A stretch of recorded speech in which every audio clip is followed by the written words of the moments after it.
jacked up review show. It's a jacked up review show.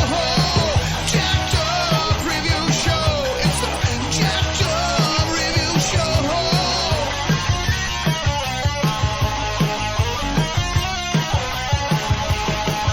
Join us as we cover many an insane movie and numerous cult TV phenomenons. Are you ready to get jacked up? Are you with us?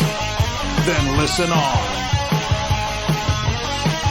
Listener discretion is advised. It's a jacked up review show. It's a jacked up review show. Jacked up review show.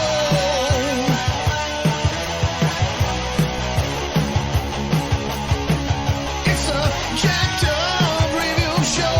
It's a jacked up review show. Jacked up review show.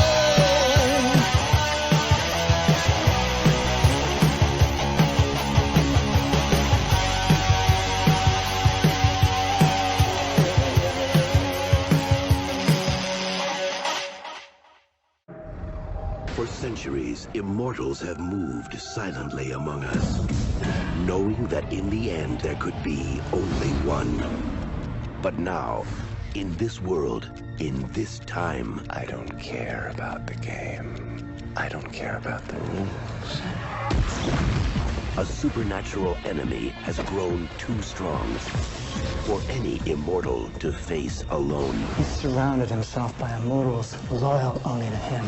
There has never been a more powerful immortal. They're the worst. What has always been a fight for one Neither one of us can beat him alone.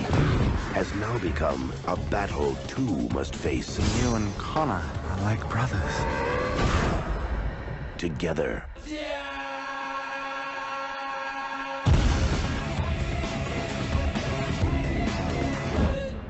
One of us has to die now, and you know it. Highlander Endgame. He is Duncan MacLeod, the Highlander. Born in 1592 in the Highlands of Scotland, and he is still alive. He is immortal. For 400 years, he's been a warrior, a lover, a wanderer, constantly facing other immortals in combat to the death. The winner takes his enemy's head, and with it, his power. I am a watcher, part of a secret society of men and women who observe and record, but never interfere. We know the truth about immortals. In the end, there can be only one. May it be Duncan MacLeod, the Highlander. Welcome back to the show. We are covering another cult franchise, and we're all going to be just tackling the complex and cult franchise that is Highlander. It spawned 5 movies, 2 TV shows, 1 cartoon show, and 1 animated movie, and 2 comics. So, yeah, we'll just circle around on the ups and downs of this unpredictable franchise. So, the new timers go first. So, Paul, what was your introduction to the MacLeods? Well, my introduction was probably the first movie, which oddly enough I forgot about until some friend of mine back in I believe junior high introduced me to the TV show. Okay. By watching the Gathering and then the lead into that. Nice. So you saw the pilot movie, so you pretty much were ready for anything. Yeah. How about yourself, Travis? I think the first thing I can remember from seeing Highlander, I was at a friend's house. We were staying up late. I think it was probably, I was probably 9 or 10, and the TV series came on, and I remember seeing the intro and just seeing this guy walking down an alley, and suddenly he's holding up a sword, and he swings the sword, and there, just this monologue. He's talking about being immortal, and and just being like, what is this? So the TV show sucked me in. I was a kid and there was swordplay, so that's really all that was required. And then eventually I got around to seeing the movie, probably a few years later. But yeah, so the TV show got me into it first, and then I made my way through the first movie, then all the sequels. And so yeah. Very nice. And Mac, when did you become one with the Immortals? Well, okay, this is kind of fun. When I was in high school, my best friend at the time, he was really into, like, he got the what it could be. So, like, he would tell me all about the movie Highlander and the unfortunate sequel. But now I hadn't seen it, but he would go on and on and on about it because he saw the possibility of what it could be. Like, the whole mythology of Highlander is wonderful. And, he would tell me, oh, there's this scene and there's that scene. What do you think would happen if, somebody cut off an immortal's head that wasn't immortal and blah, blah, and how does that work? So I was familiar with beats of the movie without seeing it. And then 92 rolls around and the first season of the television show starts. And I didn't hop on board right away. A girl I was dating at the time, we were talking on the phone back when you had to have the phone plugged into the wall. And we're sitting there watching, she goes, oh, turn on Highlander, the TV show. Well, it was one of the early episodes from the first season. And I thought, okay, well, I love the premise from what I've understood. But if you remember, Duncan MacLeod during the first season was a pretty boy. He had an earring and he always had his shirt off. And it was very much a woman's novel cover kind of, it has to always take his shirt off and say the macho lines. And I remember going, I don't like this. This is too, come on, give me some. And also, if you remember, during the first season, the sword fighting wasn't all that great. As from the second season on, it became spectacular. And it'd be like the difference between Star Wars, the original trilogy sword fights, and the prequels. The prequel sword fights are much better. You're flipping a sword around and, So my first introduction was watching that and going, oh, man, they better change some stuff. Well, long story short, I kept watching it and then eventually bought the movie when it came out on VHS. Remember, they'd come out with like all the different versions of, hey, it's the Renegade version or it's the director's cut. Yeah, and I'm like, well, I guess I gotta buy that movie again. Well, there's 3 minutes of extra scene? Okay. There's like 5 versions of part 2, and it's still no version makes sense, even though. Right. So, I got hooked on the series like everybody else, and then saw the movie, and then just when it becomes part of you, well, now I have to buy everything. I have to buy every movie. I have to buy, I have to get all the, when they came out on VHS, all the seasons. Well, I guess I'm buying that, and then of course now DVDs. So, then I had to sell. I don't know about you guys, but did you guys buy the seasons on VHS?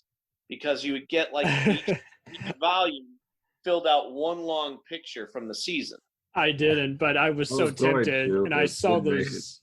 They were always listed at Half Price Books and other places, and I even saw a pretty cool VHS commercial. It was like when the whole collection was being released. It was like, that's awesome. It is just because, and they were expensive, but they were sold at just about every online DVD outlet. They had like, you could join a club and you could get a discounted like VHS tape, and like you say, they had those covers that lines up to one giant photo of him posing with the sword, doing a quickening. I almost didn't sell them because they're so beautiful. I'm going to watch the VHSs, but man, you're right. The boxes were just great. And it's like, it'll make me feel better that I'm buying them again for a second time on DVD if I sell off. Did they have 2 episodes on one tape, or was it one at a time? No, 2. You're Okay. right. It was 2. Yeah. I always remember the commercials that would air, during the show that would be hawking the watcher pin that you could buy, or a watcher ring, or merchandise, Really? stuff from the show, the show. I'll tell you, some of the best merchandise I've ever seen have been from them. Yeah. I wish I still had the catalogs, because they would send you a catalog every month, and they would have Duncan's hair ties. I used to have longer hair, and I thought, I'm getting out of that age now where I should have long hair. I don't think I need the hair ties, but I kind of want them. Or if you were daring enough to get a jacket, I'm like, you could get a right. or a leather jacket that says Highlander. Well, what happened was, from me buying all the seasons, they would just send you crap. They're like, look, we have an extra large T-shirt that nobody's buying. Look, here you go. Or one Christmas, I'm opening something. My mother goes, here, Duncan MacLeod sent you something. And I open it up, and it's a Highlander. Essentially, it's like a flight jacket, but only it's baseball buttons. You know what I mean? I don't want to say a baseball jacket, because baseball has the different color sleeves, but it was like it's a lightweight flight jacket that instead of a zipper, it's buttons, and on the chest and on the back it has Highlander with the sword, and I still have it in primo condition. I wear it, but I make sure I'm not going to lean against anything dirty, because nothing's happening to that jacket. And so that kind of that brings me to pretty much but just seeing how these producers they both had left us, Davis Panzer, it seemed like it's kind of just what I got from this franchise, because I'm kind of like you guys. I got introduced to it all kind of simultaneously at once. The show was much like Star Trek Next Gen and Deep Space Nine. It was a first run syndication, so Fox and Universal affiliates would air it. I saw a bunch of episodes on Sci-Fi Channel. I had seen all the movies edited on TV, and I just kind of had a love-hate relationship with them, because they all had cheesy moments, and yet they had just such creative ideas, and yet the first one was just the more agreeable one, because it Ramirez, I was going to see it regardless, because I was a huge Sean Connery fan, but it was so cool how he kind of had his rapport with Lambert was kind of, I would liken to kind of Obi-Wan and Luke Skywalker. It just had that kind of mystical kind of feel. Yeah. And just the whole, and I see a bit of Highlander in everything, whether it's comic book adaptations of something like Blade or even Wolverine, and then you got more recent movies like The Old Guard with Charlize Theron, the one with Jet Li. Everyone loved to do that whole kind of mix in some time travel with someone who can regenerate and has to go through plenty of other barriers. But there's plenty of bad knockoffs as well. But yeah, it was just one of those, it didn't make any money, but it made it back, and it became a big hit on VHS and cable TV. And I just really feel like these producers, they were nice guys and everything, but they just didn't seem to realize what they really had. And I mean, you get to part 2 where, all of a sudden they're aliens from another planet. That was supposed to be in the first movie. I could care less about whether or not they're aliens or not. It was just, they had all these ideas and they just seemed to lack just basic screenwriting skills. They would keep hiring people, rejecting their ideas, and then just mashing it together. And it's just like, I feel like they, in many ways, should have just stood back, just let the creative forces do their thing, Well, there's actually great stories of why some of these movies went off the rails. And it wasn't necessarily the producer's fault. Like the first movie, if you really want to come down to it in a nutshell, the first movie lays the groundwork, but Connor MacLeod is your basic vanilla, average blueprint for what an immortal is, right? Because Right. you got the average guy, he has a sword under his coat, but shut up. But there's nothing really that makes him dashing. He's the Joe Blow of the Immortals, which is fine, and that's not a complaint. It makes him easily likable. But it's not until you get into Duncan MacLeod where you go, okay, look at now you can dig deep. I always love that I always prefer a television series over a movie because pacing's better. You have more time to tell character stories, whereas a movie you get 2 hours. And originally with the television show, that was supposed to be a Connor MacLeod show. Right. When they were originally doing it, but he wanted too much money. So they're like, okay, well, maybe you'll come in for the pilot. Yeah, all right, I'll do that. Right. Let's cover your cousin. Yeah. Thank God, because Duncan is such a much more layered once they got past the pretty boy stuff, and like I said, I could always tell, spoilers, by the way, for people who don't know the series, as soon as Tessa died, and it's not because she died, but with Richie, the moment that all happened on episode 4, season 2, things got better. You weren't tied down where you had to have the girl in distress. He got to be like Batman to Richie's Robin, et cetera, et cetera. If they had stayed with Connor, I really don't know. He still would have been running the antique store. Duncan buys a dojo, and I'm like, there you go. That's more him. And the whole twist later on that Richie's been a Highlander, but Duncan's been keeping that info from him because he wants him to be ready, not get too cocky. And that also added to the mythology because they're like, whoa, wait a minute. An immortal can tell that somebody might become immortal. They have the seed in them. Whoa. Right. I actually always kind of seen that part for the first movie. That's why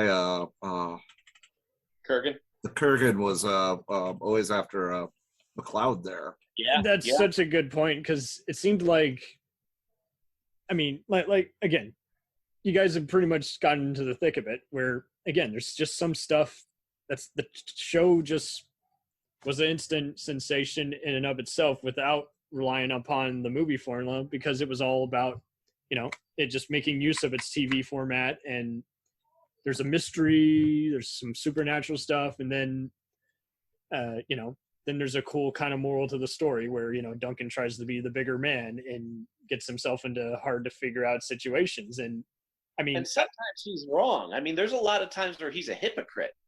Oh, yeah. Yeah. He's willing to almost become an anti-hero, or a villain. And there's other times where he has to reluctantly take someone's head. And this whole premise of, again, they're warriors who they have to proceed, even if they're reluctant warriors. And like you say, I mean, the style at the beginning was kind of static, but it was on the right track because it just knew what it wanted to be. And by season 2, there's like, okay, so now we got to have more consequences. We got to have more just uneasy scenarios they got to get out of. Let's have Duncan encounter a town of deadly bikers. Let's have him encounter some white supremacists. Let's have him meet some just vicious, crooked cops. Let's have some other immortals who are totally breaking all the rules and getting everyone's head. And now he has to end this guy, but and it's complicated being an immortal because, it's like they get basically all those immortals kills to their name, as well as, like you say, they get all these power. But I loved I think it's like season 4, he has trouble channeling the Quickenings. So he's basically like a dead, half working Energizer battery, it's just, he's going insane as a result.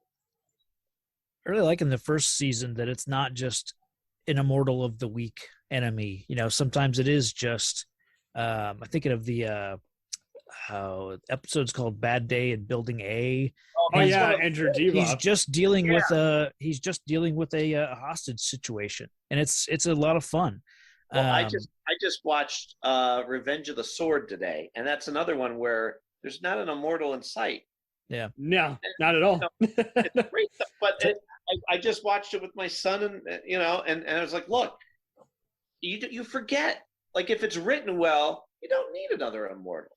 Yeah, I think the first season did that a lot, and then by season 3, you're getting, or part of the way through season 2, you're getting a lot of the Watcher stuff, and especially in season 3, a lot of that. And Thomas J. Wright, he later went on to do a lot of giant shows like X-Files, Millennium, and NCIS. But I think, if anything, he just got the visual style. Is like for a lower budgeted, Canadian film show. So if anything, go for a suspenseful mood, have a giant, cut to a quick close-up, make the audience feel the energy in the room, instead of relying on an effects shot, Yeah. Yeah. That's another really cool thing about the show is that it was the first show that I can remember, going from clearly, Canada to Paris, and Totally. you can tell that they're filming in Paris, Some of the actors are French Canadian, so Yeah. their accents stumble, but that's part of their, where they're based and everything. So you have to get yourself used to that at first, Very true. It's funny too, because you know that they were trying to find their feet, because I remember the producers saying we wanted to kind of like have rock stars throughout the whole thing ever since. Right. And then you go, yeah, but you don't need to do that. Like, yeah, the way I try and sell people on the series is it's not so much about the sword fighting or the quickening. It's about, I could win, or I know I could win against you, but do I deserve to win against you? Because 100 years ago, I kind of killed your family, or, whatever the case may be. So it's always been the moral dilemma of the story. That's what really, I think, keeps it iconic. Because quickenings, special effects, great. Sword fights, I'm a sucker for. But at the end of the day, you want to go, oh boy, that is a tough call. Like, right? I'm thinking of one episode in particular where Methos is trying to Methos and Amanda are trying to protect Duncan, who goes, I kind of had this coming. This guy is, he's been after me for hundreds of years. They're like, yeah, but you could kill him, can't you? Yeah, but I don't know if I should. And I'm thinking, wow, he's willing to take the lopping of the head because he feels guilty. Totally. And even when it's going to be an inevitable sword fight, there's so much. They do a good job of just having something in between getting from point A to point B. There's always like some other layer to it. I love how that makes it stand out. And they're just good with mystery in general. It's like there's always going to be something, just compared to other shows, which just so often, you go half a season, you're like, I want to skip all of these episodes. They just don't have any rewatchability to me. It's like, even the weakest episodes still have a pretty cool idea. So they're definitely like earlier Twilight Zone or Star Trek, where you're just like, okay, so maybe the acting isn't the best here, but there's a gripping kind of account, as opposed to, like you said, when they started in season 1, they kind of wanted to just have a Kurgan every week. It's like, no. You can't get Clancy Brown every week. You just can't. So let's go with, okay, there's a dead, record producer, and it connects to this. There's a bunch of other, you mentioned the Andrew Divoff character, the war criminal. I loved how he comes in later as a immortal who thinks he's a god. It's like, that's so cool how they get all these other immortals who kind of do their own shtick. And I mean, little to God. Yeah, I know the episode you're talking about. But I mean, even like you say, there's a bunch of other great X-Files and Stargate actors before they were famous in here. I love Tracy Scoggins from Babylon 5 and Lois and Clark's arc, where she's like a immortal witch. And I mean, Methos, by the time you get to Methos and Amanda brought a whole viewpoint on, Well, Joe Methos and occasionally Amanda. If Amanda was there every week, you go, all right, too much. Like you want to see her, and it's a treat when you do. Wow, this is going to be fun. But man, like, she's hard to tolerate. You know what I mean? If she every week, you just be like, Duncan would be rolling his eyes too much. The problem, when they got rid of Tessa, though, the show became a boys' club, and then of course they would sprinkle Amanda in, but that is probably one. Did they have some weird scheduling issues? Because it seemed like some days is like they wanted certain actors, but they couldn't get them. And like you say, yes, I mean, you don't want to see Amanda do a heist every week, and sometimes Methos can be a hypocrite too, just kind of be a little self-indulgent of himself to where you're like, come on, dude. You come a long way. You got to evolve a bit. But I mean, even Joe, I mean, sometimes he wants to just sing or reminisce about depressing stuff in his life. You're like, oh man, that's a little heavy. Let's space that out for like the last 5 minutes. But it's the quieter moments that really, I think, make a difference in a good series. Like, yeah, all right, you have your story beats that you have to hit, but when they would have them sit down at the bar, Methos, Joe, even if it's just the two of them, Duncan may not even be there, but to have these conversations, like, one that always stands out that I remember my friend going, oh, so that's what could happen, when he goes, has anybody ever broken the rule about killing somebody on holy ground? And Joe says, yeah, there was this guy. It was in Pompeii. And you're like, oh, Yeah, that no. that was a great reference. Yeah, they do get very witty with the history. And I love also, I mean, how he has his group of the Watchers and how they're also not playing by the rules, and they're kind of like a holy order. And they get into that predicament too, where they're like, okay. Every time we watch the credits, I am a watcher. I observe the board, but never interfere. We go, yeah, sure. Sure you are. Nothing but interfere. Thank God, though. It's funny, rewatching kind of all the Highlander content that I had in the last month or two, kind of leading up to this. Like, one thing that they always harp on is the quickening gives you another Immortals power. And I sort of think about it, and they always say that, but they never really explain what that means. Does that mean memories? Does that mean physical abilities? It's just always a vague, like, I consume their power, and what does that?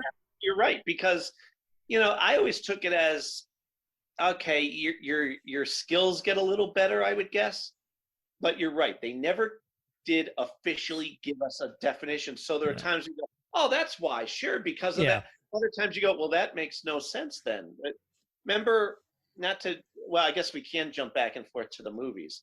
Yeah. What I was going to say before, speaking of the movies, the second movie was a pile of crap because, one, they jumped to the future, which is a mistake for anything. Two, the movie itself, just like with The Source, had gotten taken out of the producer's hands, and it's a weird story, but basically the people of the country ended up owning it and changed it. The Mexican producers were basically just not liking how they were so behind schedule. The actors were very disillusioned because the plot had been rewritten so many times. And like you say, it's just a frustrating watch because, you look at all the edits they made on home video, and it's just like, could someone just incorporate like a voiceover or something that just makes this make better sense, instead of just, like you say, just the time warp disillusions the audience, and then you get to, again, like this Total Recall-ish type cyberpunk like future, and you're like, well, that's interesting, but now that it doesn't have anything to do with what the show's doing and other stuff, is like, this is like an alternate reality. This is like a bad dream. Yeah, right actually, away, people don't even acknowledge the second one typically. And on the third one, what I was going to say was, remember with the wizard? Man. Remember with the wizard? Well, when he chops his head off, now all of a sudden Kane has the power of the wizard. Okay, well then, if Connor wins against him, doesn't he have wizard powers now? Like, it, you know, so, yeah, but he didn't. But they never, like, yeah. So to what you were saying, they never defined specifically what getting a quickening means. Yeah, other than the power explanations, it's just like, it's left too much to the viewer's imagination, and it just makes you wonder, did the creators really know what it meant, or did they just fear that they might contradict some other creative who was going to be involved later on? It's just like, just give us a little more. We really want to know. Most of the mythology is pretty solid. I mean, I always love with the Watchers and with the Immortals, and the mythology is one of the more solid mythologies out of any series. Which is big for me. And you can't say they didn't try different things, and they tried to really, I think at that point, after the movies were coming out, I think at that point they just wanted to, they wanted to provide a little something for everybody. Like you said, there's romance for the girls, there's comic book adventure for the guys, there's just mystery for genre enthusiasts who just want a fun fantasy escapade and want to visit this world every week when they catch it on TV and set the tape to record, So. And I really can't picture poor Adrian Paul.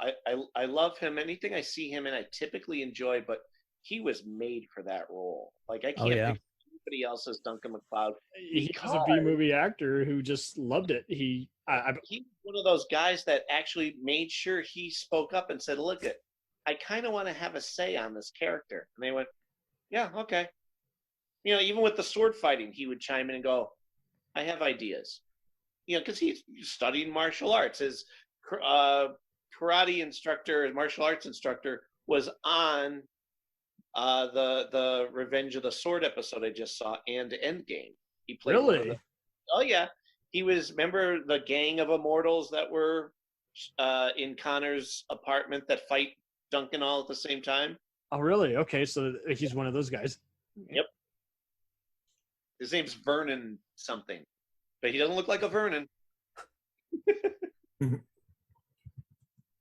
But yeah, I the fact that they allowed him to have a say and grow his character from his point of view. Even a lot of his lines, he would go, because I've seen the footage where he's like, "Can I just play this out? And if you like it, you keep it." And they would let him just kind of ad lib.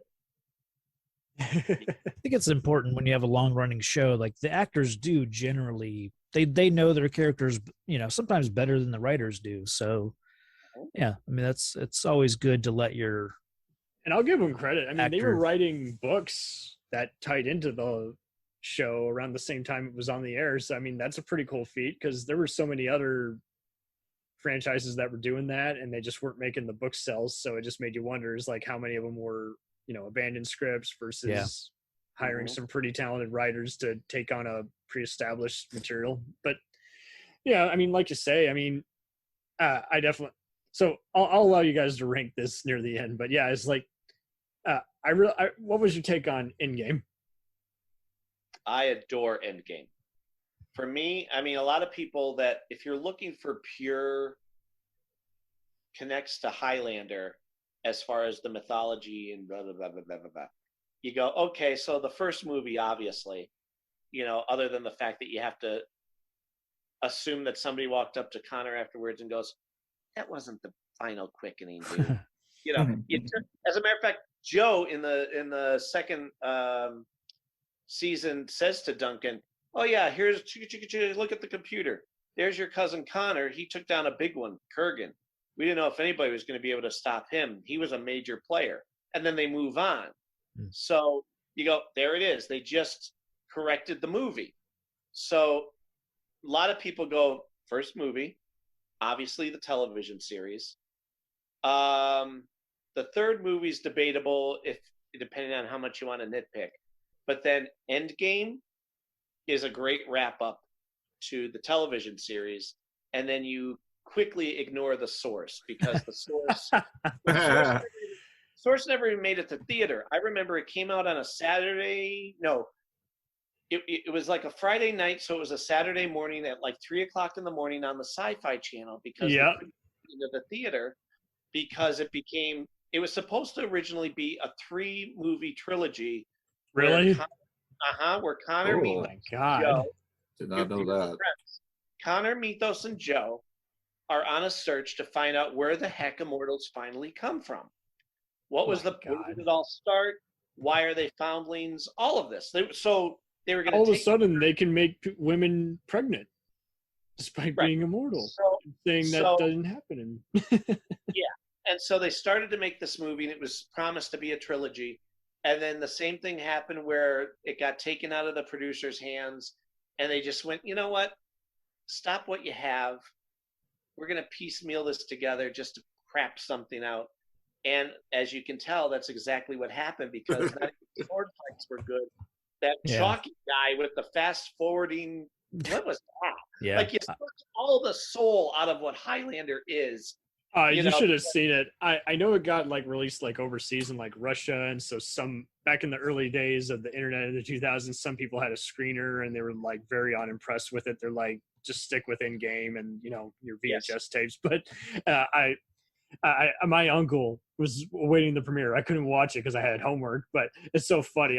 He's a very forgiving, hardcore, just like sci-fi fantasy guy, some occasional horror and action. But yeah, it was one of those, like, he was looking forward to that. And he knows I did not care for part 2 and 3. And, part 4 was kind of our guilty pleasure because, despite, again, the studio interfering and doing some music video mashups, it's a fun plot and cool fights and storyline. But like you say, is like you get to the source and you're just like, okay, so there's some decent camera work. What's going on here? Why is there a constant Matrix style, fight scene every 10 minutes with electronic music? And it was the style of the times. I lost hope with the first scene, and they go, the near future. And he's like, the near future. Yeah, it's like, where? No, not part of this. No. So it's back to part 2. Is like, why are we going back to the apocalyptic futures? That's not interesting. It doesn't need it. So for me, Endgame is the final Highlander thing, because you get more Connor and Duncan, which I love that dynamic.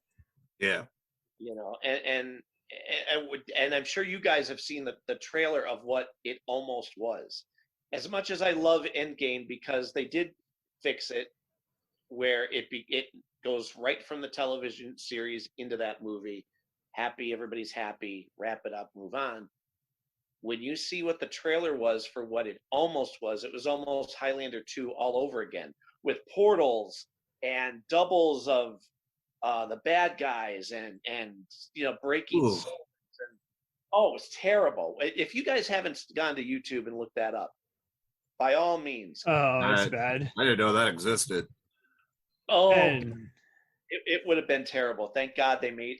I'll tell you this too. I saw it twice in the theater. I saw it on the first day, and then a few months later, I coincidentally went with somebody else to see it on the last day in the theater, which I never do. I don't see movies twice in the theater, and so I knew it pretty well. And then when it came out on DVD, they give you 2 versions, but neither of the versions are exactly what was in the theater. I heard about that, how there was a lot of unfinished green screen cuts, and they were like, hey, we want to fix what the Weinsteins did to this, Dimension Films release. We got to make it look professional again. And it was still good. Yeah, it's good, but it's still such a shame that they had to have a Cats mishap before Cats was a thing, where it's like, oops, we goofed up, but it made it into the theater. So I think it was also just a sign of the times in the 2000s, what studios would let slide versus which ones didn't care. And you were faced with, reversible errors that didn't make it to the home video cut. But no, that's a good point, because, I mean, this is kind of in a ways, I feel like this franchise was kind of cursed in a way, kind of like, the various Immortals. This is like you had people who knew kind of what they wanted to make, and they just kept, again, getting interference from investors, or Davis and Panzer kind of scratching their heads and just saying, just wing it, just get it done. And this is like, well, this is a cool idea, and you guys should really treat this with some serious care, Adrian Paul, like I said, Adrian Paul is to credit for most of the consistency, because he has fought to go, no, I know this, and I know our mythology. Please don't throw in, this boob shot because you can. That type of thing. Yeah, it was kind of wild how, you had an R-rated franchise, and then it, even part 3 was like rated PG-13 in theaters, and then had an R-rated cut, which didn't fix anything, just added a bunch of R-rated content. It's just like, but yeah, the show was generally PG-13-ish, pretty acceptable. There's only a few episodes that I think are violent that I wouldn't want to show a kid, but yeah. I remember being on the phone with the woman when I was trying to order the first season on VHS, and you call the 1-800 Highlander or whatever they call it, and the woman's trying to sell me on it, even though I'm buying it. And I go, well, you know, how I haven't seen all of the first season. Oh, well, it gets steamy. It gets steamy. What? Oh my god! And I go, yeah, that's not selling me on this. I'm a guy. I don't need to see naked Adrian Paul, and he's not in it. But remember in the pilot, it shows them in the shower. Yeah. And it gets close. I mean, you almost see some, you know. It was played at a later time in the night, so yeah, it would.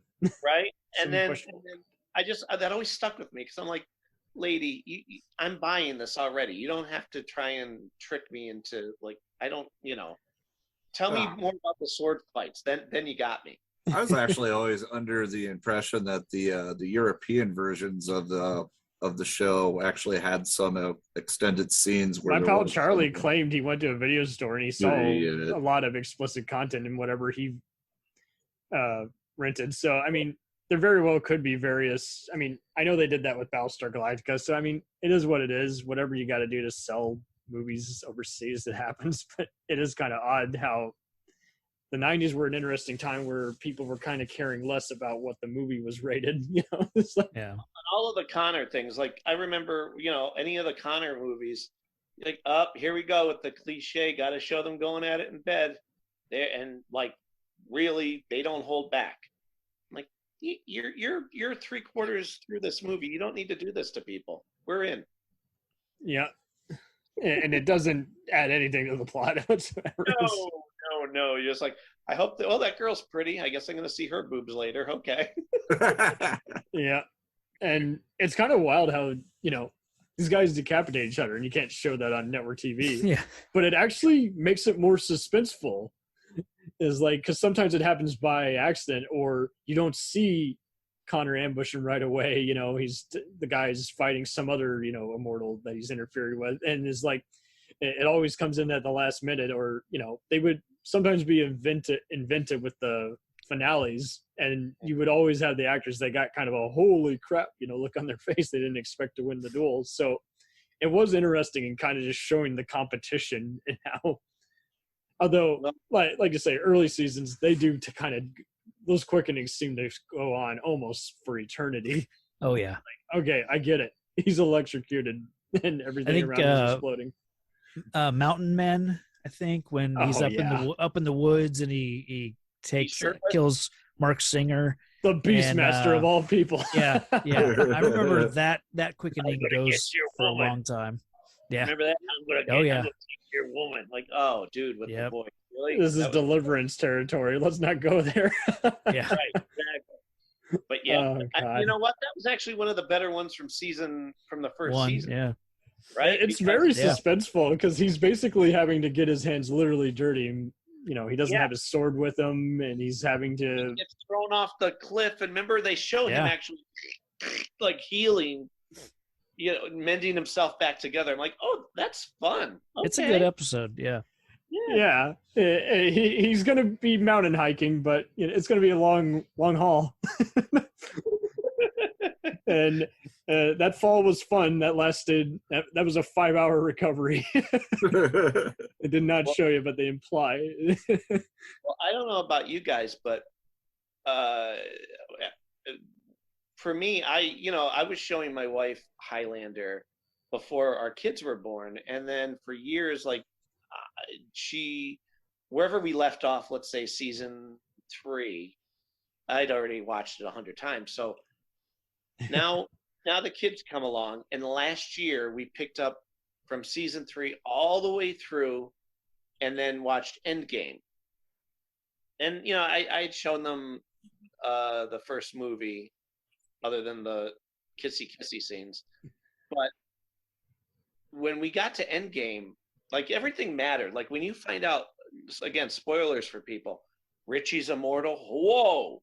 Or holy crap, Duncan killed Richie by accident. Yeah, he was under a spell. Yeah. The hero committed a villainous. A demon was tricking him, basically. Yeah. Right. And that scene is still like when Richie falls, the headless body falls to his knees and then falls over, and Duncan's just standing there watching it happen. I still get a lump in my throat. And to watch the family go, wait a minute, He didn't. He just, and you know, to this day, if we watch that, it still affects them the same way.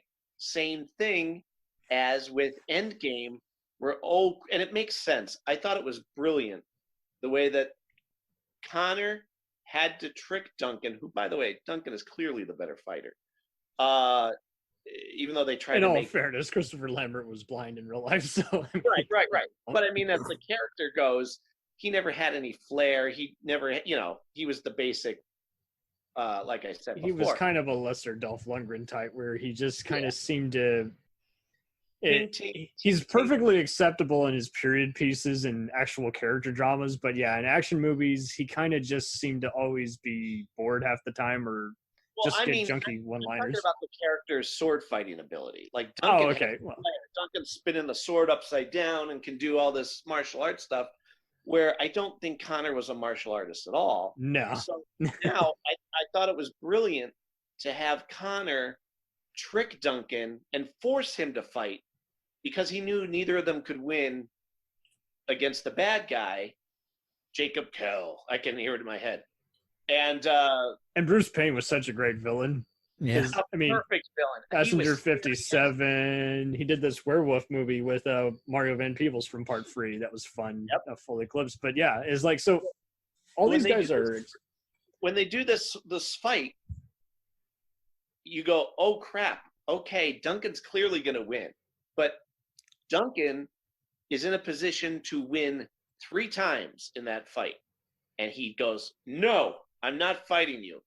Drops the sword. He makes him fight him again. He pushes him away and goes, Connor, cut the crap. Seriously? And right. He has to force Duncan's hand to either you kill me or I'm going to have to kill you, and I don't want to do that. It's beautiful. And it's shocking, and it's emotional. And that scene where he goes, I love you, Connor. And they're like nodding at each other. Tears in my eyes, lump in my throat every time I watch it.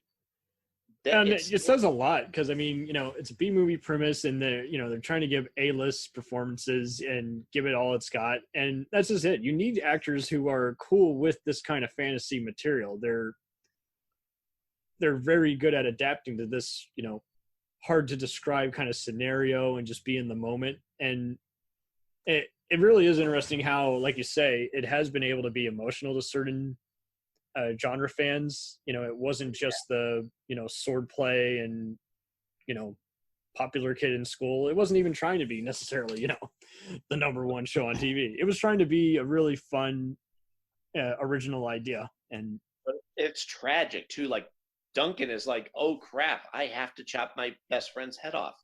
Totally. And when it's on TV, I'll, you know, obviously I still watch it every time, but the family will stop what they're doing too and going, oh, is this the big fight? I'm like, yeah. Oh. Yeah. We have to stop what we're doing and take a beat to just.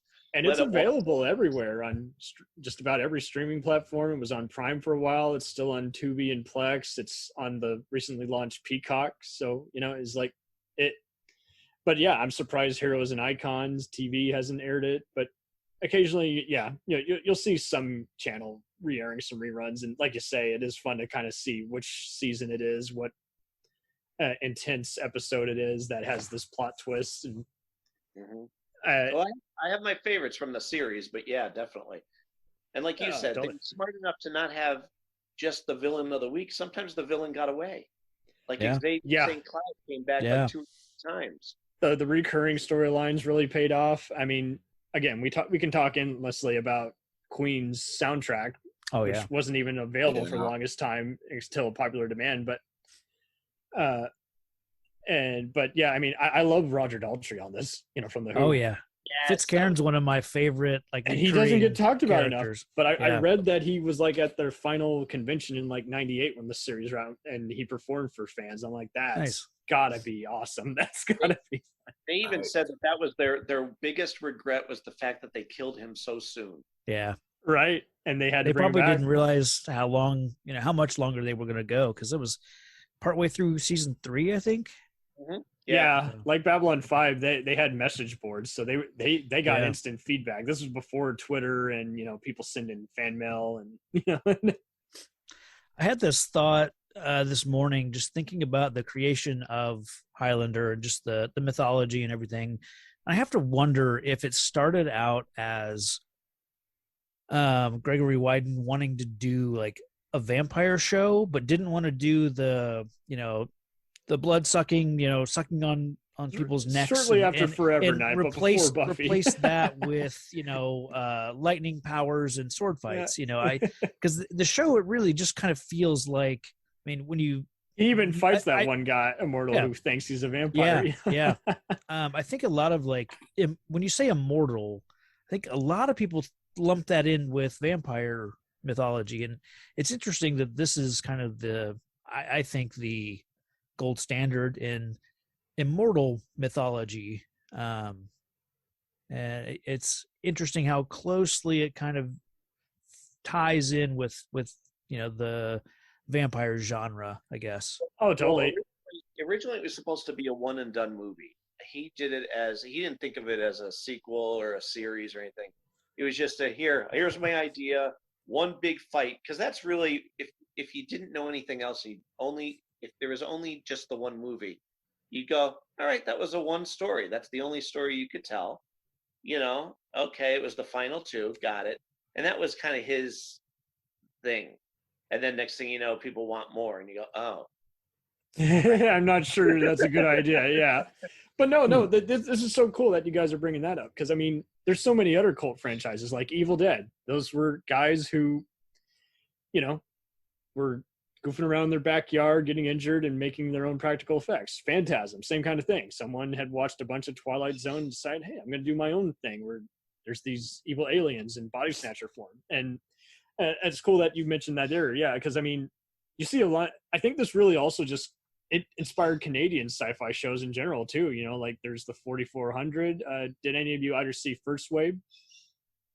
No. Same kind of premise. It was kind of just always these guys who just knew that there were kind of these aliens in human form who were stalking them every night of the week. And so I think, yeah, this and X-Files were definitely just kind of the go-to for just, hey, you can have an unusual premise, but just make good use of your gimmick, just surprise us, And to what you said, it is the franchise where, not necessarily through their fault, but somebody mucking up the works as far as like the bad movies, 2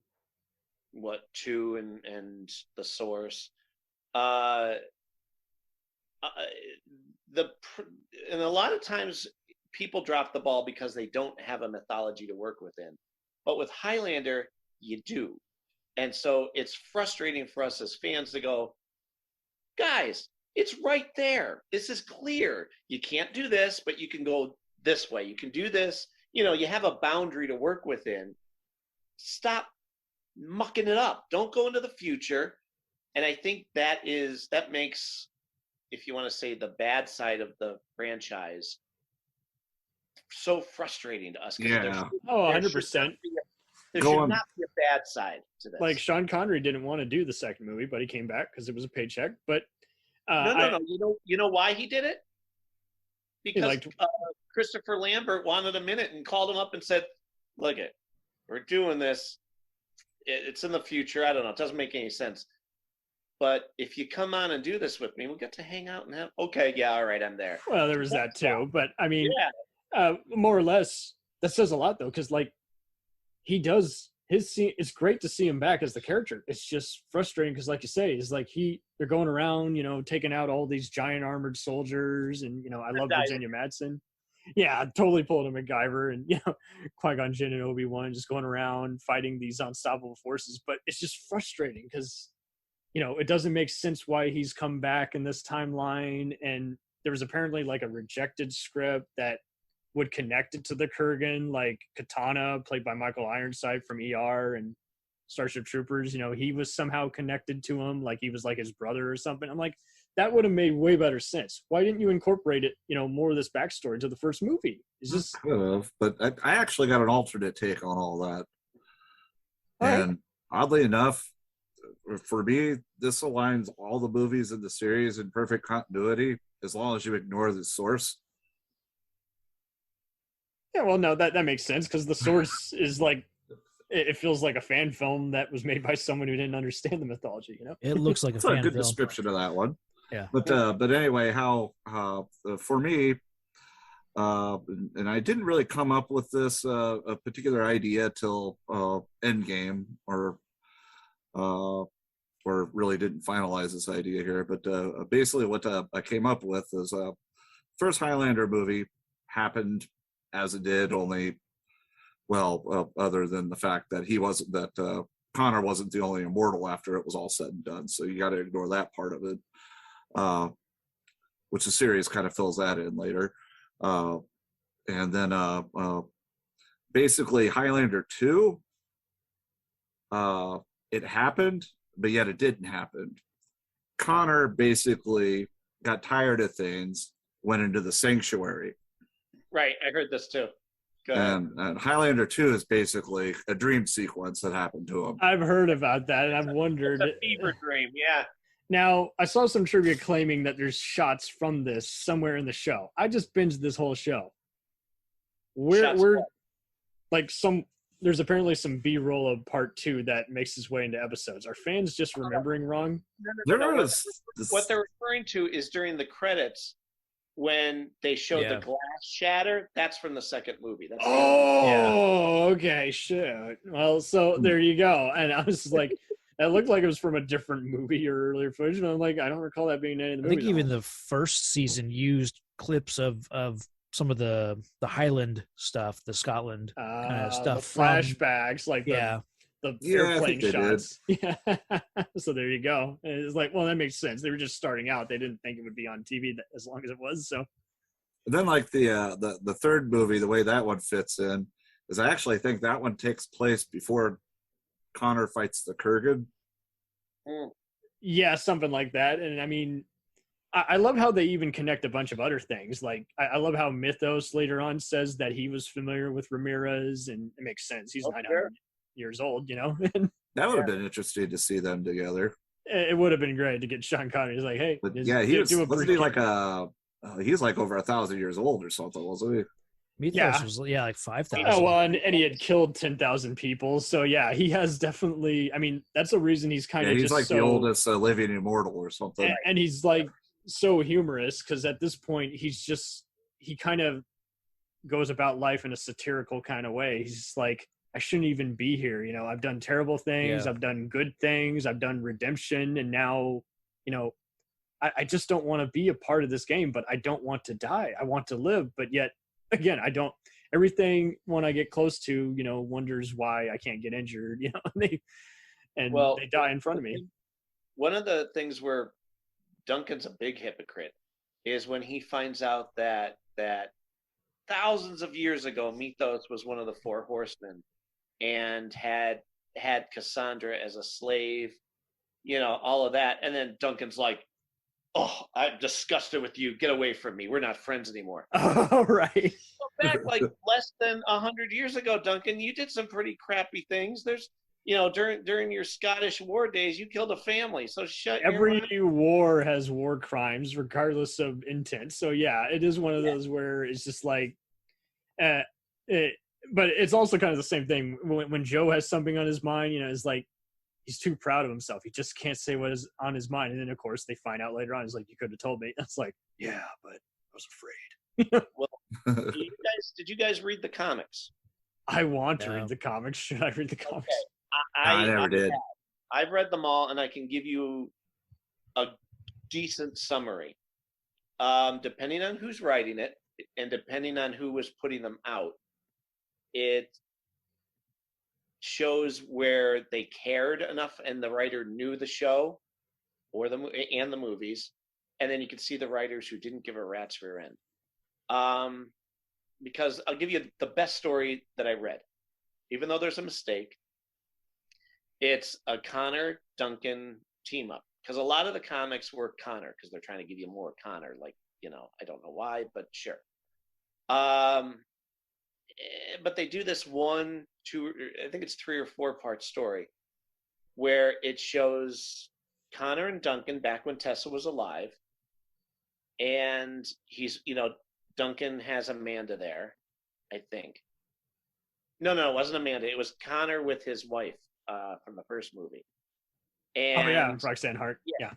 Yeah, so it's Tessa and Duncan, and they're like, hanging out together. And one of their which I wish we got more of in the series, don't you? Having Connor show up more often. Because they refer to him a lot like you just left. You just missed him. He was just in the scene, but you showed up 5 minutes after he went that way. So with the comics, you get more of that. But Connor gets a dark quickening. So it's Duncan, yeah. Oh. So it's Duncan trying to fight Connor without killing him and subduing him to get rid of the dark quickening. Which, doesn't that sound wonderful? That sounds very intriguing. Do you know what the problem with that whole thing is? The setup? No. It doesn't make sense because with the dark quickening from the series, Duncan doesn't only heard rumors about a dark quickening. It was Methos who goes, "No, they're real. Shut up." And Duncan's like, "No, that's a myth. You can't take so many evil souls and become evil yourself." Even though Darius did the opposite. Darius in the first season had been a warlord, killed enough good guys that all of a sudden he became a monk. So there was some continuity.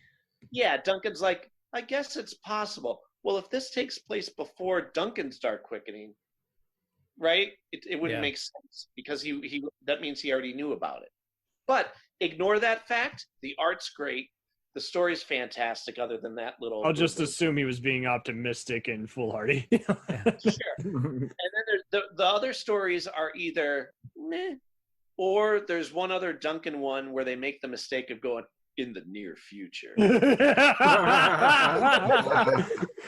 No. And you just go, nope, I'm out already. No. Because the moment you do the near future, you've already written anything that comes from this moment forward, because it all has to lead to that. Otherwise, it conflicts. I dared them to do a Star Wars type opening scroll. Once upon a time, the galaxy. Yeah, honestly. And before Earth was Earth that we know now. Yeah. In the town that will be known as Secret. Oh my goodness. Yeah.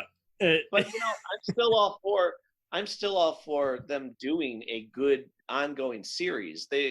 Stargate, that I know, as you know, a lot about, has had some great comic stories and some god awful comic stories. I haven't read them. Well, if you decide to, check with me, because I'll steer you to the right ones.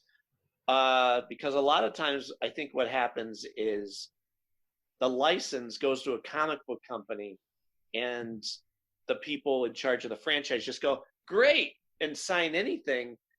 But the comic book company just gets, So just like Highlander. Basically Joe Blow. Hires someone who can do it cheap, but who doesn't understand it. And there's nobody there to look over their shoulder and go, no. And Stargate series, that one's so easy where you can easily write a story that doesn't even pay attention to a lot of the war. As long as you get the alien races right, I don't think anyone will complain and make it be funny. And on all of those, they didn't. From the beginning. Yeah, it was, who was it? They did like Universe, and did they do one for like Atlantis or? Well, the more recent ones they did Universe. It was by the same writer who is excellent. I actually had him on my show, my MacGyver podcast show. We were talking about it because he and his partner are so into it. They got the pacing of a scene right. They got the voice of the characters right, and so they got to see more Stargate Universe. It picked up where the series left off. Same thing. Yeah, and same thing with Stargate Atlantis. Proper finale. Yeah, and it picked up right where Stargate Atlantis had ended in season 5 and got them back into space. And you went, yeah, this flows. Nothing seems rushed. They didn't cram anything into 22 pages. And that's something. You're having to appeal to two different demographics. Different stuff. And you have to do all the technobabble. And you got to speak like the characters, yeah. And they did it brilliant. But every other comic book that had Stargate attached to it, and I'm not being nitpicky, I'm sincerely reading this, trying to enjoy it. There was nothing Stargate. There's one story where it's all about Daniel going to a different planet and being an archaeologist. You don't mention the Stargate. He doesn't sound like Daniel. It's like they're doing a poor man's Indiana Jones without the action. And that says a lot, because that show always had some Indiana Jones moments, where they go on an archaeological dig. And yeah, but you at least make it fun and interesting for the reader. I'm Right. going, this could have been Joe Schmo Goes to the Desert for 5 issues. Why was this okayed? And I think great franchises, if you get good writers and people who care, it can be incredible, or it could be, the rest of bonkers. it. Yeah. That's a shame. What do you guys think about this well, it's not a rumor. They're supposed to be making a new Highlander movie. I'll let you guys weigh in before I go with this. I just feel like there's a lot of people who love Highlander, but again, it's just kind of like Hellraiser. It's just cursed by people mistaking quantity for quality. I mean, they tried a Highlander video game in 2008, and despite them releasing a trailer and having Peter Wingfield come back to voice Methos, it got canceled. Like, everyone hated the test footage. There's a lot of games around that era that got canceled though. Yeah, but like, this was apparently as bad as the RoboCop game for the GameCube. Like, the AI was wonky, the controls, it was cursed like Duke Nukem. Like, no one seems to know what they want in it. It just makes you wonder, was it office politics, people just complaining and just wanting to get it done versus make it good? Is just like, sounds like it was one of those contracted out, sold to somebody else tried to finish it, ran out it's of your funding. mess now. Good luck. But yeah, so I'll let you guys weigh in on the movie, and then we can rank the franchise from us. All right, who goes first? Eeny, meeny, miny, mo. Travis. I had kind of forgot where we stood with a movie reboot, and then I remembered. I keep forgetting it until people remember. Yeah, to tell me. I had forgotten that Ryan Reynolds was attached for a while. Really? Now, yeah, that was the first name I remember hearing being attached to it. You should do a parody of Highlander. Yeah, and then I think it stands with Henry Cavill is the current kind of the last person of note being cast for Highlander. John Wick see him in director. Highlander. Chad Stahelski is helming it from John Wick, so there you go. Yeah.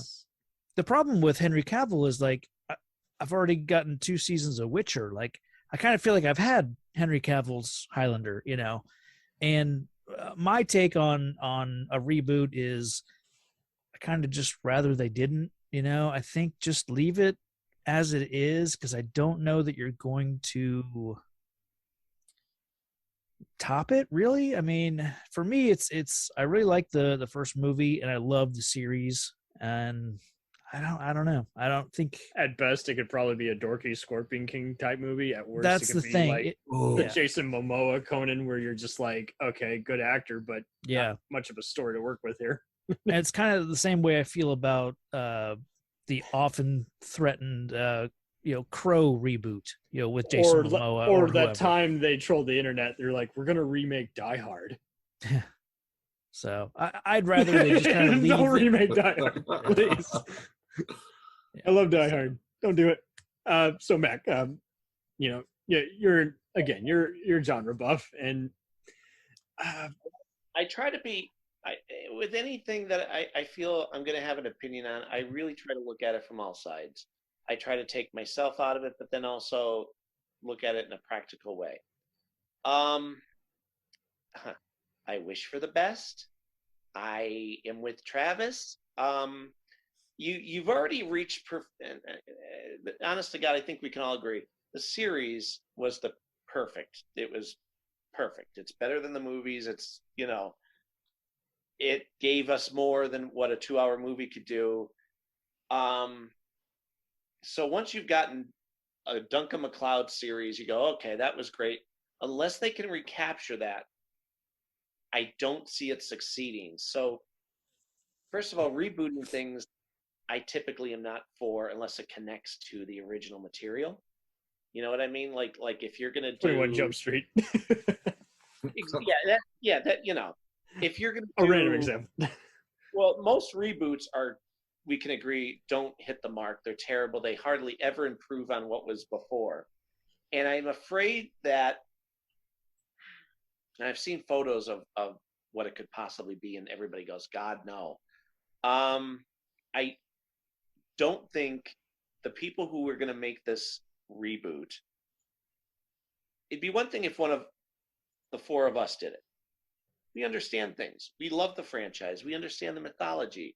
We know the things that can be done. We know the things that shouldn't be done. And we're going to worry about how we're sounding, how it looks, how to make it appeal. And what has already happened and what, you already have the blueprint for what worked and what didn't from the last 20, 30 years. I don't think this reboot, from my experience of past reboots, I don't think the people in charge will care enough to go, okay, wait, we have to have Connor be this way. We have to have the Kurgan be this way. Hey, by the way, we now know that he has a cousin, Duncan. Wouldn't it be great if he was in it? Yeah. And then you get down to, and even just with casting, how do you recast Adrian Paul? You can't. And Cavill is kind of similar, where he was noted for his looks versus his range. Also a big, strong, bulky guy. Adrian Paul was not. Adrian is much more slim, athletic, gymnast build. And what is the plot even going to entail? Is it going to literally tell us what we already know, or is it going to do a different take? And then it's going to do a poor man's version of the 86 movie. Yeah. That's what I read, that they wanted to reboot that movie. Right? They want to jazz it up. It's got to be cutting edge. Yeah. It's got to be for the 2000s. I like Chad, but let's be honest. He's kind of more of a style over substance guy. John Wick is more Sin City Taken, and I don't think that's what this style necessarily needs, for this. And I don't think it'll have the mystique that the mystery, that is uniquely Highlander. Like, with them walking around as normal. That's the thing I was dying to say to you guys. One of the major things from the movie right away into the series is it's not about him proving that he's immortal all the time. It's an immortal trying to live an everyday life. So it's the quiet scenes that mean the most, because you go, even the montages where he drives around listening to Miami Vice type music. He's literally choosing if he wants to be a Samaritan, or sometimes he's even searching for missing people. That's just fun. That's really intriguing. Flashback sequences were often fun too. Yeah, the flashbacks. Yeah, right, with him in the dojo teaching Richie and dumping him on his rear end, or out in the woods with the sword. That's the moments that which by the way, were real, that they filmed. It was really Adrian Paul teaching Stan Kirch how to sword fight. And nice. Yeah. Yeah, I just watched that the first episode after Richie comes back, and he's teaching Richie how to use a sword, because he's pissed off the wrong immortal, and he's gonna have to fight her. Eye for an eye. Yeah. And that's so true. You can tell that it's Adrian Paul showing Stan how to move with the sword. It's not, Duncan. Yeah. So I don't see them doing this in the movie. Again, I haven't seen it. They haven't made it. I'm just gonna say it for the record now. I hope I'm wrong. I don't think they can capture that. Well, and this has a lot working against it. Let's say we take away the geekdom, what we like about it. These movies were critically appalled, cult hit with an audience, never made any money. It just worked better on the small screen, like you say. And again, if we were to be open-minded and take away the, our connection to this, it's just so hard to be excited for it, because it just feels like it's a typical kind of thing where a studio missile handle it, or it'll be just mindless action and not much fun. It's like, okay, if you guys want that. I hope we're wrong. Yeah. But because there's so many other interesting characters too. Because you mentioned Tessa. There's Charlie. It's so tragic when he gets killed. I love the one Highlander who becomes a baseball player who escaped from Louisiana slave time. There's so many interesting one-off pieces, and the only recurring role that didn't work for me was probably the kid immortal. I like the second part, but I didn't like the first part, because it just had so much dead space in between getting to the you know, because it ends so anticlimactic, and it's like then they decide let's revisit that, let's fix that. I like the concept, but I didn't like the execution. Yeah, I didn't have an issue with the kid. It was just more just okay. So why is he going around killing people? Oh, he just gets away. There's no closure. Well, what about Mikey? Remember the episode with Mikey, the immortal who has mental problems? Yeah, that one always stuck with me. That was so sad. Yeah. Oh my god. Yep. Like, you can't. What are we supposed to do? Watch him the rest of our immortal days? All he knows how to do is die. Yeah. Yeah. That's something. I mean, that's a great premise for an episode. That's the thing that separates this from other shows. Yeah. Okay. Very easy pickings. What do? Do you protect him the rest of his life, or Oh, totally. Hey, think about the puppies. Look over there. Yeah. You're right. And I call that the mice and men episode. Yeah. Look at the bunnies, George. Yeah. Yep.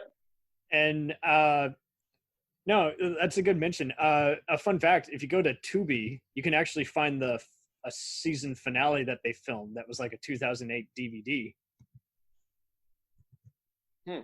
So basically, it leaves a lot to be desired. It's basically just final fanfare where Methos, Amanda, and Joe meet up in a shack, and then I read about this. I saw that. Yeah. That's fun. It's fun. It's supposed to be a few years after the last episode. Yeah. It was interesting. It's like I'm okay with that ending. It's barely a short film, but it is a final kind of extra scene, kind of, And Methos was going to get married. Yeah. Yep. I just saw that recently too. I was like, oh, this was worth the time. Okay. Oh, totally. Even to prep for this, I had to squeeze in not only rewatching stuff I'd seen, hadn't seen in a while with the Raven spinoff show. Now that one gets shat on upon a bunch because it's a totally different animal. It's like they decided let's have it be kind of what's the one with Robert Wagner? Yeah, Catwoman. What's the one? Yeah, it was kind of like that, Lethal Weapon kind of show. And really what does it for me is just the plot twist in the finale where the cop is actually the immortal. That's the best. That's the best episode out of the whole thing because he walks away ticked. He's like, wait a minute. You knew this whole time I could be immortal? Uh-huh. That's why I shot you. She's tricky that way, yeah. And he's like, you a-hole, and like tells her off and leaves. I'm like, that's a great finale. That's great. Totally. It was fun even seeing them reuse some of the same actors. Like the actor who plays Charlie shows up as a crook in one. But it did get kind of repetitive because like some of the other supporting characters really weren't all that interesting. It's like they need a little more backstory instead of just being someone who Amanda or the cop is going to slap around. Yeah, and also they made the mistake of not doing enough action. I remember watching this going, well, it's Highlander related, so I'm going to watch it, and going, I don't think you're cute. Okay, keep the story going. Oh, here's a sword fight. She has a few fun one-liners. There was one, but yeah, there was a few others that were cringy. It's like, okay, I feel like we're going to Baywatch territory. I don't need to go there. and people said, because the sixth season was only a half season, and right, 13 episodes. A good chunk of that was trying to create spin-offs with here's a new female. No, you don't like her. Okay. Here's a new female. No, you don't like her. Okay. Claudia Christian was in one, and each time you're waiting, is Joe or Duncan going to show up? Nope, they're not even in the episode. But it's like, well, I would have totally dug Claudia Christian. She's has enough range as an actress, but yeah, it's like she didn't want to do sci-fi at that point. But everybody to this day goes, why the heck did you not do a Joe and Methos show? People love them. Let's have me, even if as close as they get as Joe shows up in 1 2-parter of the Raven, and I'm like, damn it, he should have at least been second build. He should have been on the show at least. And during that 6th season, they actually do an episode where it is a team up with Methos and Joe. That was so much fun too. He's with the illegitimate child he had, and he's having to save her, and the villain is really fun because he's not a typical immortal. He's more playful with his taunting of him. He's like, you guys. Peter Mayfield thought for sure. He's like, well, obviously, Methos is a great character. Clearly, if they're ending this, they're going to do a show on Methos, and then they didn't, and they went with the Raven. Right, and Methos is afraid. He doesn't come off as it, but he doesn't want to meet his maker ever. And He's a coward when he needs to be, and you go. And the source, that's where it also betrayed. Is like, they just slaughtered literally half the cast. I think Joe dies, but yeah, Methos gets stabbed by one of the cannibals. I'm like, I thought he's an immortal. Yeah, it's just like, and it's such a shame because I know the original guy who like wrote the original draft before it got taken over was just like, yeah, no, I respected the material. I swear, I hate how they put my name on this. It was not me. Yeah, it's a bad dream, and I think it helped though that same year they came out with an anime. Yeah. And they had the actor who played Joe playing like two different characters, including a bartender who had one leg, which was similar to the actor's condition. And I was like, man, they could have gone a ways with that because that was basically a fun, decent retelling of the original and just opening up the universe again. And so, like you guys say, is like the fandom is bigger than the actual franchise to where it's just like. Did you know Adrian Paul this past week or so was asked, would you come back as Adrian or as Duncan MacLeod? I'm sure. And he goes, yeah. I mean, it would depend on what the project was, but Duncan MacLeod is me. It's been the biggest thing I've ever done. Yeah, I'm not an idiot. I would come back. So that's cool. And I've interviewed people who worked with him before, like B-movie actors and other things. They did this vampire movie together. Just like Adrian, when he's not in character, he's telling jokes. He's making sure everyone's happy. They want to be here. So did I tell you a story about Don S. Davis, who told me a story of, because he was on a second season episode. Yeah, he plays a mob boss in one episode. Well, he doing the episode with Adrian Paul and Highlander, and some guy in Vancouver stole a woman's purse right in front of them, like was running really by. Yeah. Adrian Paul ran after the guy, tackles him, pins him to the ground, and sits on him until the cops show up. Don Davis was like, that guy, he said, very much like Richard Dean Anderson, what you see on TV is who these people are. I'm like, good to know. And this is the blurring line between reality. And it's like, yep, reality is what you see on screen. He's a cool guy. Yeah. And I know they seem to have had that a lot. Like there was a bunch of crazy stunts that were mishaps on part 2. And it's like, wow, what a terrible movie to end your life on, And part 3, there was like a ransom for the stars. Like there were some extras who were threatening to like kidnap Christopher Lambert and Mario Van Peebles. It's like, so whoever was hiring all these extras or allowing people on the set should have been, told, hey, up security, on this closed off set. We don't have a budget for security. We just got the local. Yeah, we just have Adrian Paul to beat up people. Hopefully Richie can trip someone. Charlie, he seems pretty built. He can guard the door and look intimidating. So this has been so cool discussing this with you guys. So I'm gonna let you guys do a quick rank. Paul, you want to go first? Oh, just 5-star scale, just on a scale of what, 1 to 10? Just 5 stars, and as far as the series and everything goes, there it's been one of my favorites. Probably, my weird rating system. It's probably rated number 3 and or 3 or 4 in my overall thing. That's where I put it. And I guess the rest are pretty bad scores. Well, as far as just from best to worst, like you're. As far as the series goes, at a scale from 1 to 10, I'd rate it as it's a 5-star 8. But in my ranking of my. It's definitely in my top 3 or 4 franchises of all time. Okay, that's pretty high praise. So Mac, how would you rank these? Out of 5 stars? Well, see, here's the problem with the franchise. It's so obviously, like you just said, the series itself, beautiful. There's only been a couple nitpicks of episodes if Duncan's not in them. Well, that's going to make it suffer, like because you don't know who these girls are, and that's you get a half of a season during season 6 just to wrap stuff up. But other than that, I adore. It's part of my pop culture fiber is Highlander. But then you get into the movies, and then so everybody likes the first one. It's kind of sets the blueprint. I love Endgame. We talked about the 2 god-awful ones that are in the future or the near future. And then future.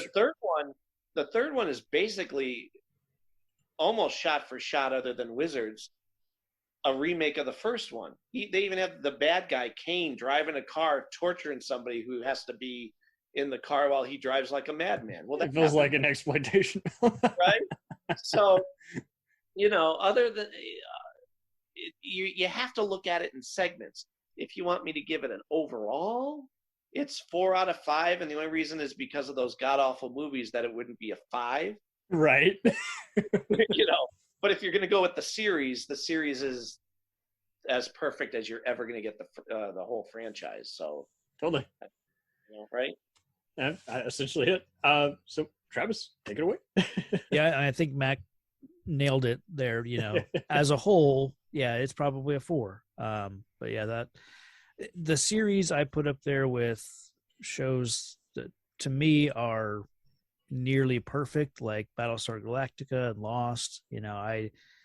I do have a problem with rewatching Highlander. I seem to always stall out around season 2 or 3. It too well. Yeah, kind of. I'm with that with certain shows where I'm like, I've seen this too many times. I don't want to see my favorite character die, or I don't want to see the suspenseful thing, or I want to cut away from the annoying character to the scenes of the character I like. Yeah, but I typically jump around and watch my favorites now because I, like you said, them so darn well that, all right, if I don't feel like watching Bad Day in Building A, well, I'm not gonna, but I am gonna watch. I know this episode has a great sword fight, so that's how I go. I think that's where I'm at now, because in prepping for this, I watched a handful of episodes and just kind of jumped around. I looked online for, what are the top 10 best episodes, and I, wanted to watch those, and I found a list of, it was like 14 of the best episodes. It's a weird 14, number. But, that's pretty, yeah. That's a pretty particular number. Yeah. So I watched those, and it's like, I never need to go back to season 1 and watch the Sea Witch. I'll never watch that episode again, but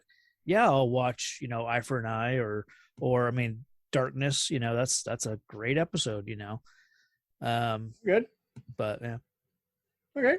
I'm with you guys. I'm going to rank the original movie and the show a 4 out of 5. I think, again, the 80s movie, even, let's be honest, even Russell Mulcahy didn't realize how creative a premise he was trying to have fathom to life. It's just a fun, engaging adventure that was a lot of heart. And again, I do think the show is one of the best sci-fi fantasy shows out there because you saw, again, a lot of evolution in its myth that it was creating. And again, great cast, great fights, great scenery, great atmosphere, great style and look. And even if there's an episode that's weak, I really don't even regret it. There's only like a few episodes after going for this, that I will always just skip that are in season 3.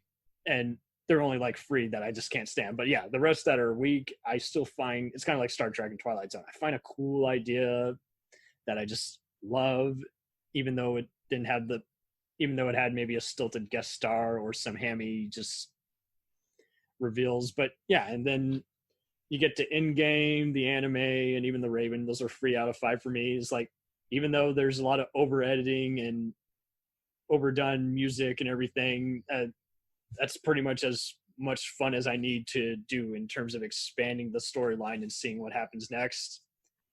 2 out of 5 for definitely the cartoon show, which we didn't even talk about, but it's even more muddled than part 2. To me, I always describe the cartoon show as this. It would have looks made almost like the Mortal Kombat cartoon show that was almost on at the same time. And I find it so funny because Christopher Lambert was also in the first Mortal Kombat movie. Yeah, I was like telling.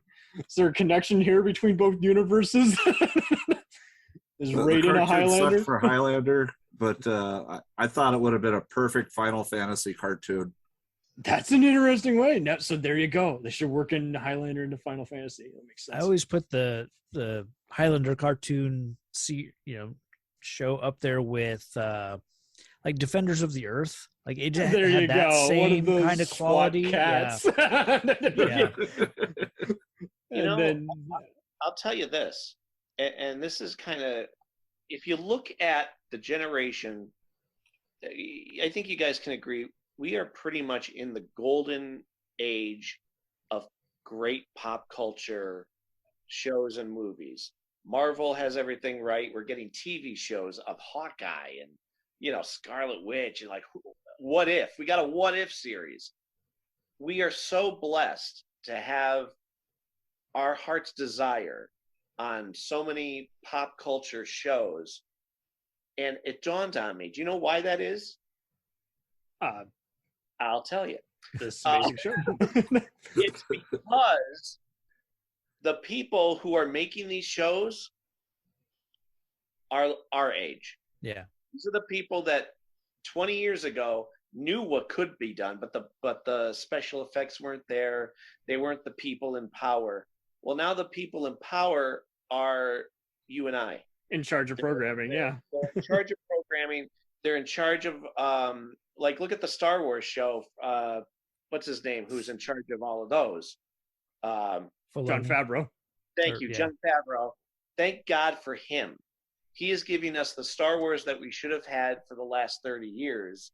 Because there's another franchise, that and Ghostbusters, where they could have gone on easily with movies and TV shows, and they just didn't. Well, now we're starting to get it because those people who knew that are the people in charge. So I'm hoping, even if this next reboot thing is a flop, someone will come along and put together what we want in a new Highlander anything, whether it be, a new series or whatever. There's that possibility that this could happen in a good way. Totally. That's my hope anyway.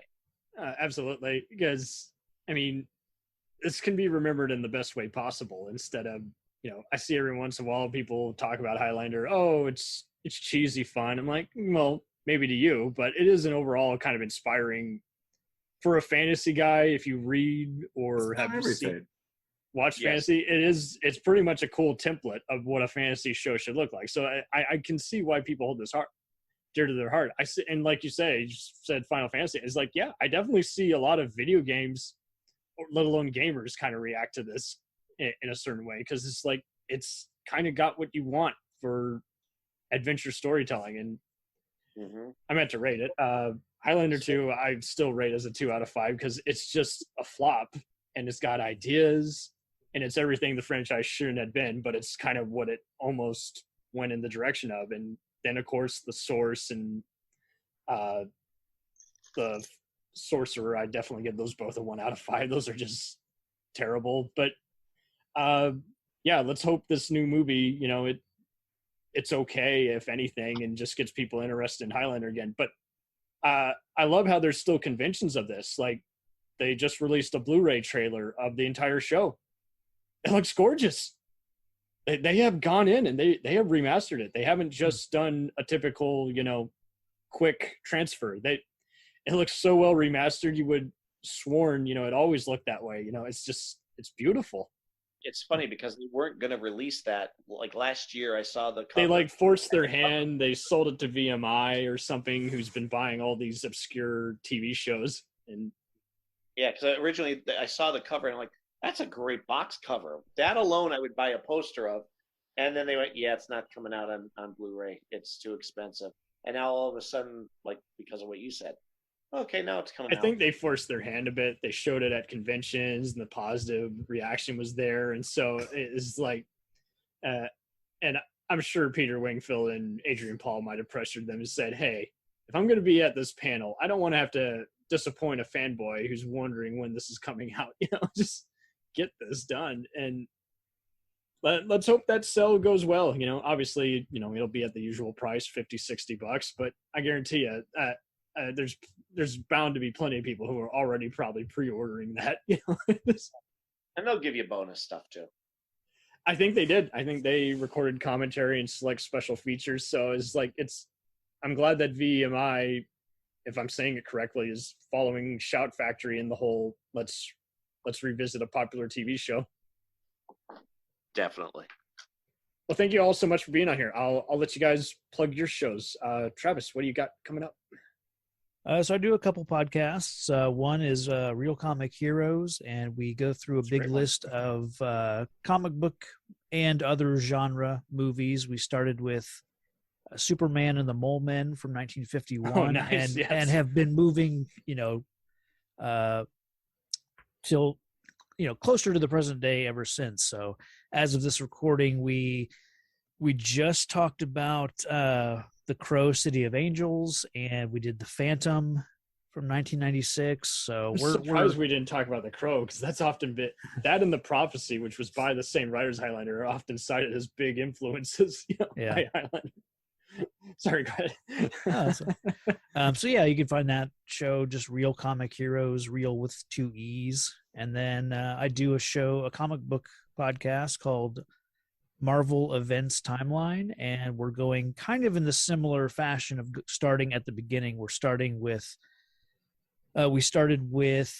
the Marvel Comics #1, which introduces Namor the Submariner and the Human Torch, because they are the first 2 characters who ever crossed paths on the pages of a comic.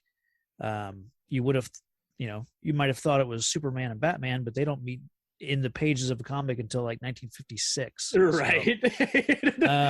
So you're going, you're matching up with the movie timelines versus the comic in print. Yeah. So we started there. We're just going to talk about big moments in basically in the formation of Marvel.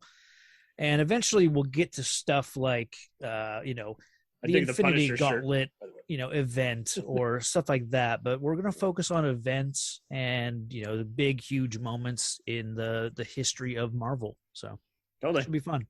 Nice Frank Castle shirt there, by the way. Oh, yeah.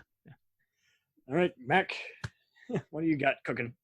Oh, buckle up. Buckle up. You might need some paper clips and a Tilk at your side. Exactly.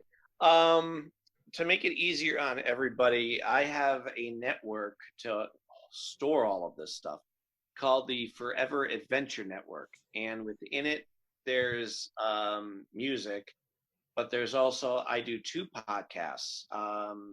The Never Gets Old podcast, which is about the pop culture things in our life that help shape us and form us and that we hold dear and never get old. And I get to have some great guests on through comics and music and acting.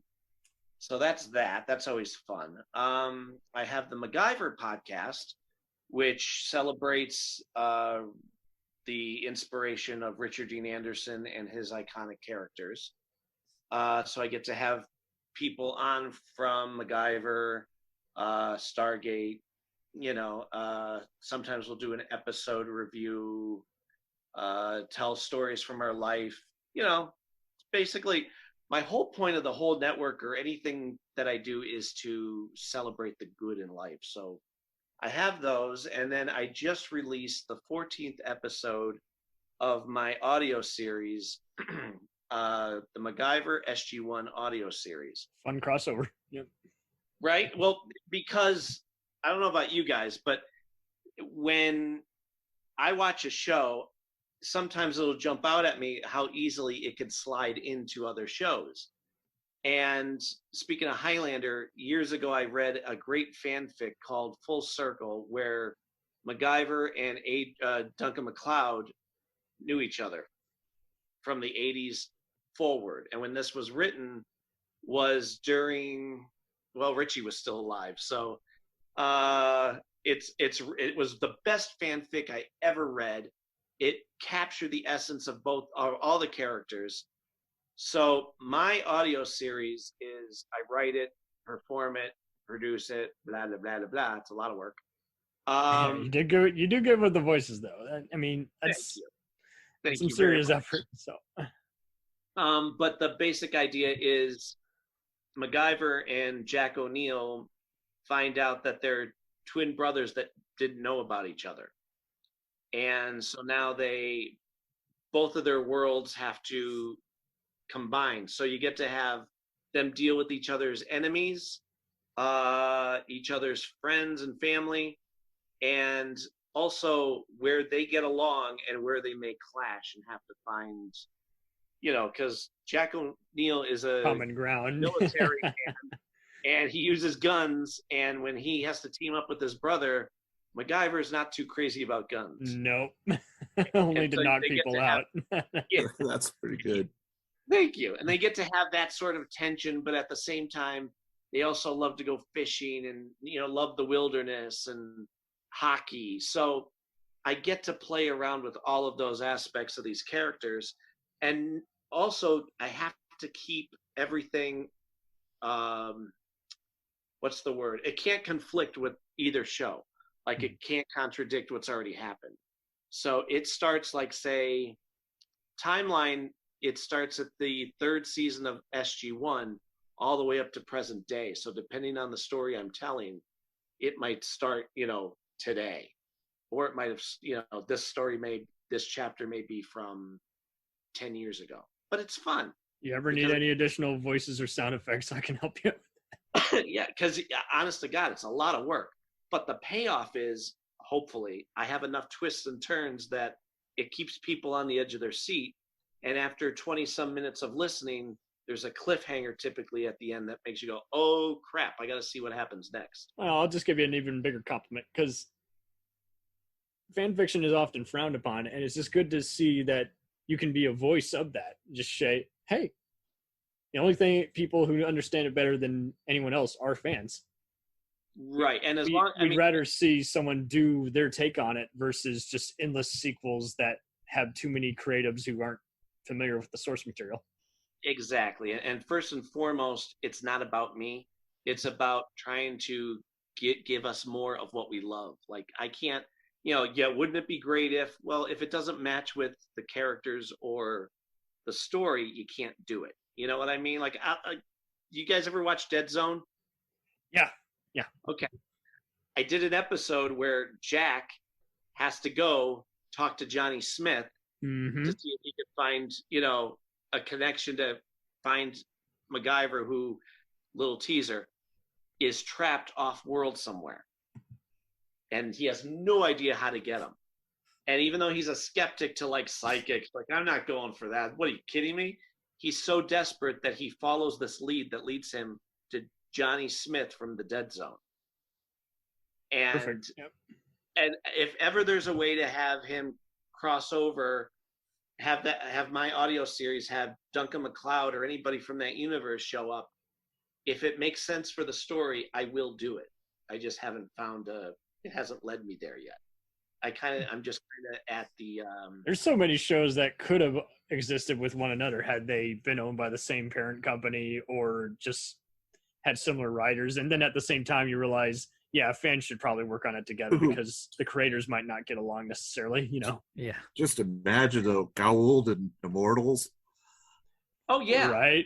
I'm telling you, there's so much promise. If I go down that path, it's not a one episode story. And that show did kind of have Highlander vibes in all fairness. So yeah. Well, Methos did show up on it. Peter right, as the airplane pilot who doesn't believe his disaster. The pure warrior. It's so sad that, like, Babylon 5, a lot of these actors have passed away. Richie left us not long ago. Joe died about 5 years ago. And I always light up whenever I see, Methos actor on anything. He's been on every kind of show. 24, he's the Kill Squad captain in X-Men 2. I'm like, this dude is a badass. And I love how he's unpredictable. You don't know if he'll be a good or a guy or a suave bad guy. You don't know. his element of surprise really pays off for him. And he had quit to actually be a doctor. He quit acting to Really? He is a doctor. But yeah, for years he just went, all right, I'm a doctor now. And then recently I saw where he's like, you know what, I think I'm also still going to act. So He needs to be the next Star Trek doctor then. honestly, we may see him again. Hell, But even that's what's going on with me if anybody wants to check out the Forever Adventure Network. everyone, please check it out. All right, Paul, you have been no stranger to appearing on various podcasts. What do you got cooking? I don't actually have a podcast or anything, but Right, you've done some guesting. but yeah, I've been guest on a few. I was honored to be on this one here.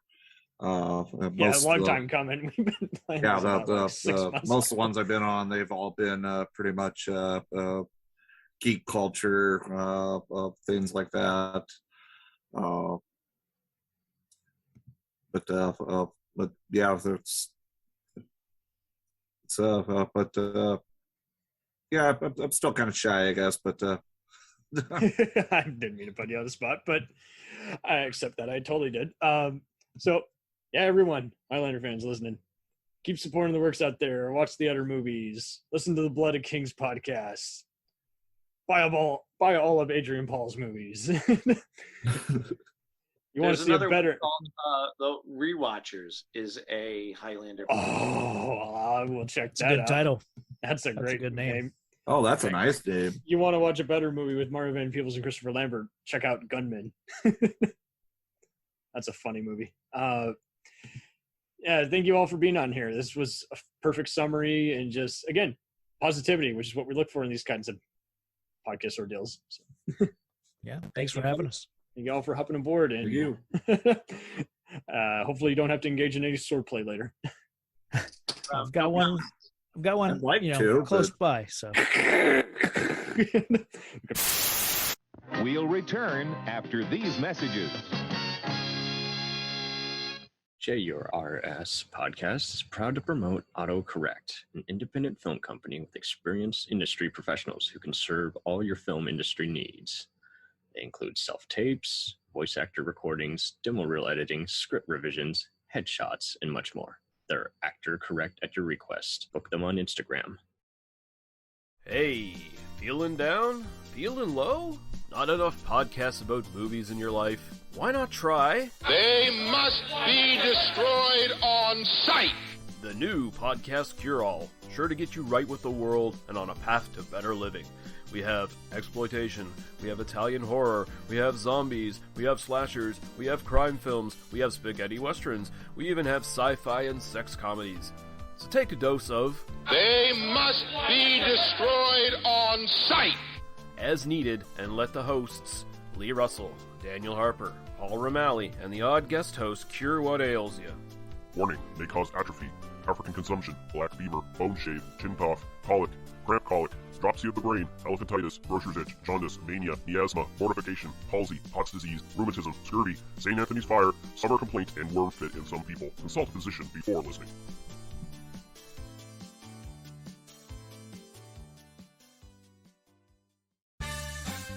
Did you ever see a film at such a young age it left you traumatized with cinematic wounds? Necrophilia. It's a dead issue, man. Don't push it. Cinema Psyops is a weekly podcast documenting an ongoing experiment on the mind of an unwilling test subject. No one should have to watch this movie. Oh, no one should have to watch this? No one should have to watch this movie. Surprisingly, it's not a topic that a lot of people really want to tackle. I'm shocked, prudes. I know, really. Right? It's the next sexual frontier that no one wants to explore. I am, in the most sincerest of senses, disappointed in you. It takes a powerful goddess like Connie, jam her arm down the monster's throat and kill it. Oh, I'm still tripping out over that. Even as a kid, I was like, I gotta find a girl like that. Every week, I get a new look of disappointment that I never thought I could get out of her. Unimaginable. At 12 years old, you should not be watching this movie. Obviously. At 13, you should not be. 14, you shouldn't be. I'm not entirely sure even 17-year-olds should be watching this. Just because you're offended by something doesn't mean that you have the right to demand that it doesn't exist.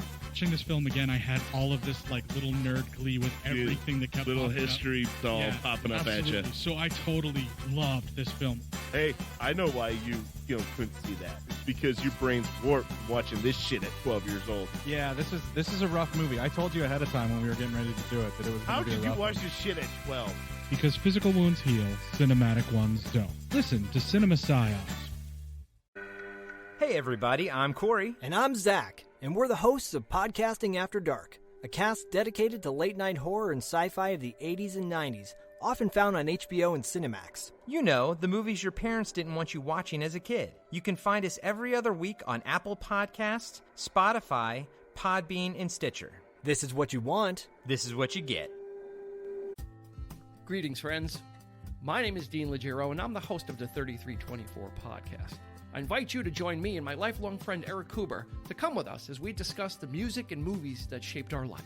Each week, we'll pick an album or film that we really connect to, and not only give you some great info and trivia, but also discuss, debate, and celebrate what it means to us and the journey it took us on.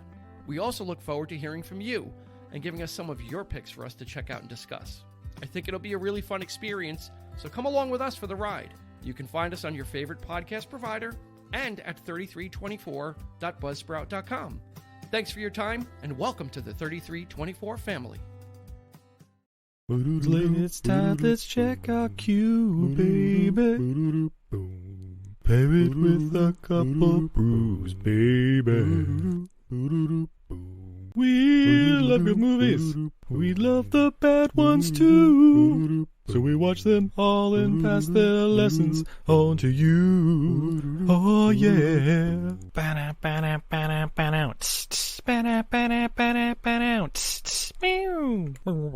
Everything I learned from movies helps to make life a little bit groovy.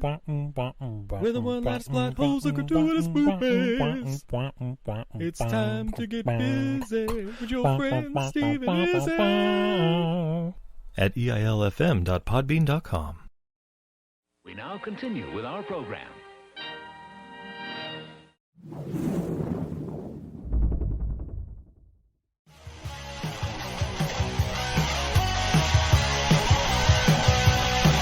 Follow us on the web on Facebook, Twitter, and Instagram.